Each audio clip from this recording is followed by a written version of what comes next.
Friends ఈ మూడు reasons వల్ల ఇలాంటి పవర్ బ్యాంక్స్ ఫ్యూచర్లో కనుమరుగైపోయినా మనం ఆశ్చర్యపోవాల్సిన అవసరం అయితే లేదు.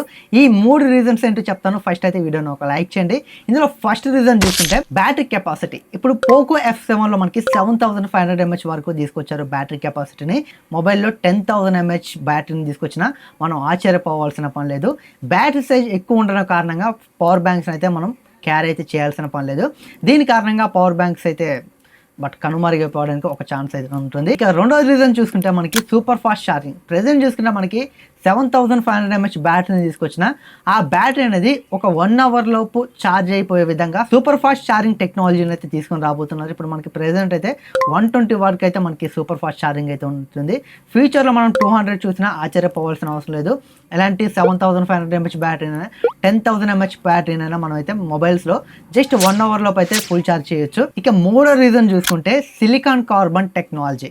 ఈ సిలికాన్ కార్బన్ టెక్నాలజీ బ్యాటరీస్లో మనకి అడ్వాంటేజ్ ఏంటంటే చిన్న సైజ్ బ్యాటరీస్లో కూడా మనం హై కెపాసిటీని అయితే తీసుకురావడానికి ఛాన్స్ అయితే ఉంటుంది. అంటే తక్కువ స్పేస్లో కూడా మనం ఎక్కువ కెపాసిటీని అయితే దీంట్లో అయితే యూజ్ చేయొచ్చు. 2026లో అయితే 10,000 mAh బ్యాటరీ కెపాసిటీ ఉన్న మొబైల్స్ అయితే మన ఇండియాలో అయితే ఖచ్చితంగా అయితే చూస్తాం. దీని మీద మీ అభిప్రాయం అయితే కామెంట్ చేయండి.